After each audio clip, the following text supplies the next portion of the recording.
Bon matin, j'espère que vous allez bien. Aujourd'hui il fait 5-6 degrés, petit soleil, tranquille et tout.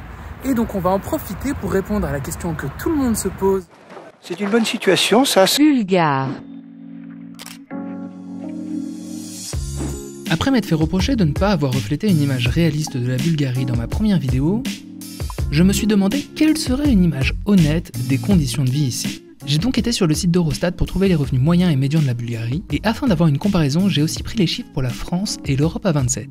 J'ai ensuite divisé ce chiffre par 3 étant donné qu'il est généralement recommandé de ne pas consacrer plus d'un tiers de son revenu net à son loyer. J'ai aussi rajouté 10% pour donner un peu plus de marge de manœuvre et couvrir une potentielle inflation. Une manière idéale pour occuper vos lundis soirs. Enfin, je me suis rendu sur le site indomio.bg et j'ai cherché des appartements qui correspondaient à mes budgets. L'avantage de ce site, c'est qu'il place les appartements pour lesquels il a l'adresse sur une carte, et grâce à mes incroyables talents de graphiste, j'ai donc pu fusionner toutes ces cartes pour arriver à ce magnifique résultat.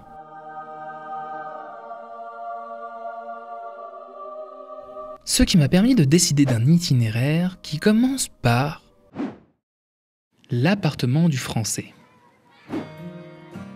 Situé dans un immeuble récemment rénové d'une petite rue tranquille à 2 pas du marché central de Sofia et des sources naturelles d'eau chaude, ce sympathique appartement de 69 mètres carrés, tout équipé, représentera pour celui qui apprécie la couleur mauve un véritable havre de paix au cœur de l'effervescence de la ville.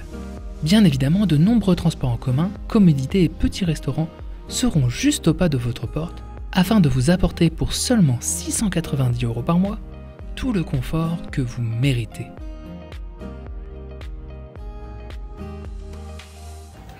Donc ici, c'est ce qui correspond au revenu médian.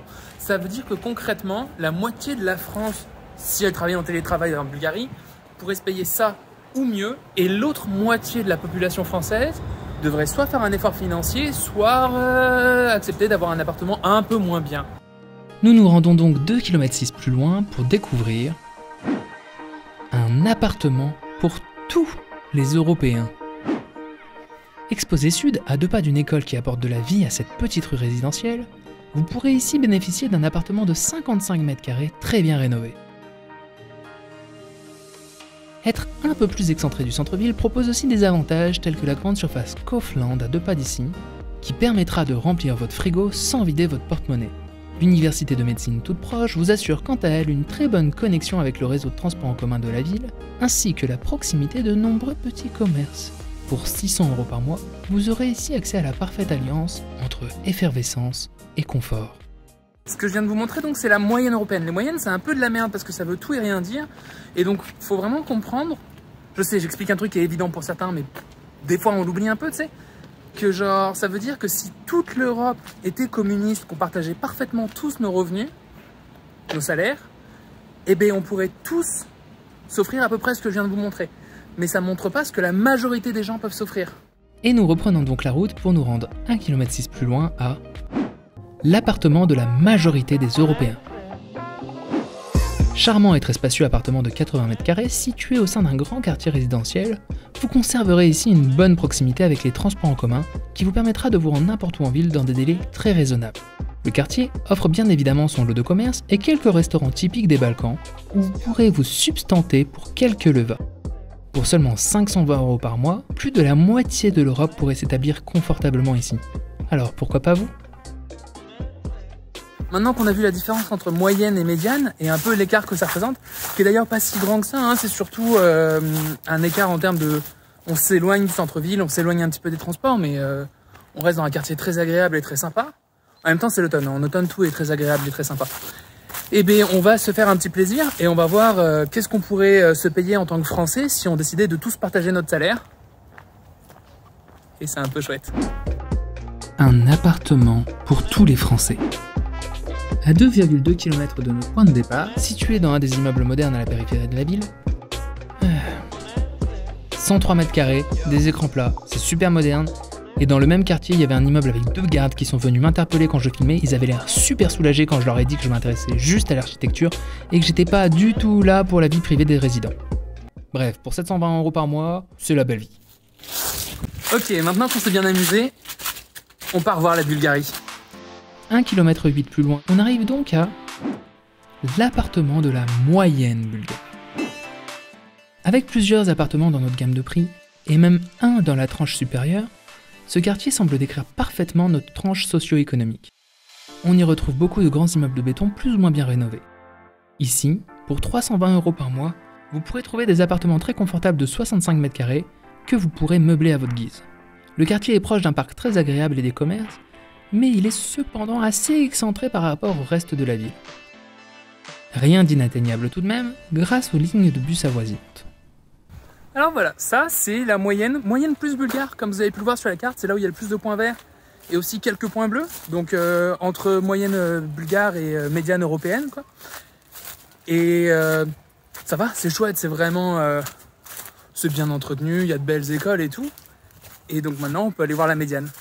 Et là, il va falloir partir un peu plus loin. Sur le site que j'ai utilisé, je n'ai trouvé aucune offre qui correspondait au prix recherché qui soit localisée sur la carte, même en remontant mon prix de 20%. J'ai donc regardé individuellement les résultats, et il s'agissait essentiellement de chambres sous les toits dans des quartiers trop grands pour se faire un avis. Toutefois, une offre a attiré mon attention dans le quartier de Liulin. Celui-ci étant sous-divisé en 7, nous pouvons avoir une idée un peu plus précise de la localisation des appartements. J'ai aussi consulté un autre site de petites annonces et de nombreux appartements étaient disponibles dans ce quartier et ceux avoisinants. Direction donc Liulin 7, à 8 km de là.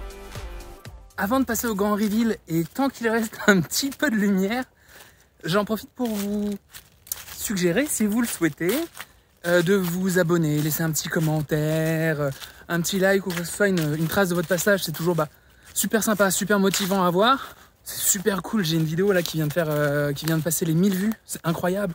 J'en ai d'autres qui font dans les 500 et tout, c'est trop bien. Et si ça peut continuer comme ça, ce serait trop cool quoi.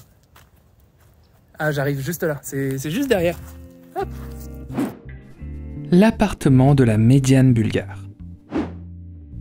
Érigé au cours des années 1970, le district de Liulin est l'un des plus densément peuplés de la ville de Sofia et héberge un peu plus de 10% de la population de la ville. Cette grande aire relativement moderne, typique de l'ère soviétique, permet au plus grand nombre de trouver un logement relativement abordable tout en restant dans une proximité relative des commerces, écoles et du West Park. Le quartier est raisonnablement bien desservi par les transports en commun, ce qui vous permettra de facilement vous rendre quotidiennement au travail. Pour 130 € par mois, vous pourrez ici vous offrir un studio tout à fait correct que vous n'aurez plus qu'à meubler afin de vivre confortablement. Je vous remercie d'avoir regardé cette vidéo. Vous êtes une personne superbe, extraordinaire, magnifique. Surtout si vous avez regardé jusque-là, la plupart des gens ils ne regardent pas jusque-là. C'est pas des personnes aussi superbes, extraordinaires, magnifiques que vous. Et j'espère que ça vous a intéressé malgré la nuit qui est tombée. Et je vous dis à bientôt.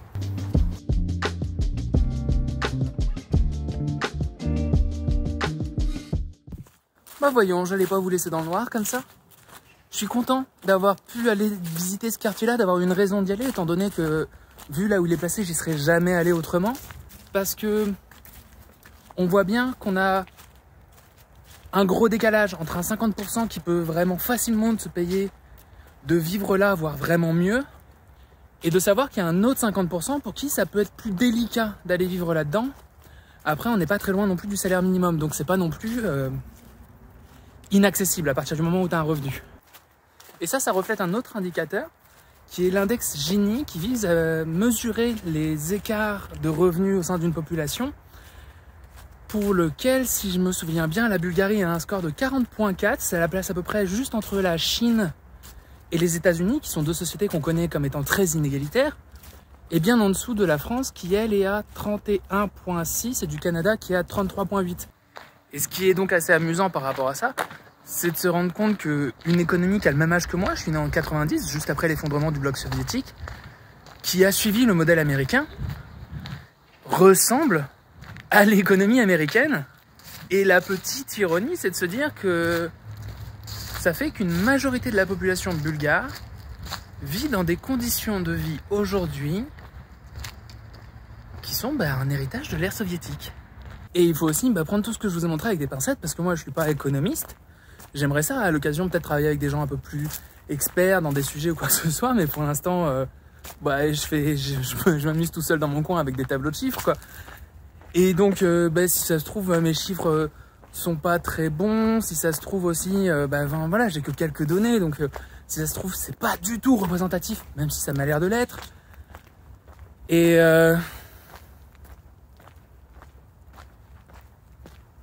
Et puis voilà, je vais vous laisser vous faire votre avis. Peut-être que quand je deviendrai riche et célèbre, j'aurai l'occasion de refaire des vidéos comme celle-ci, avec plein de statistiques, peut-être plus travaillées ou machin, etc. Ce serait trop chouette. Et en attendant, pendant qu'on rêve un peu, je vous dis à bientôt.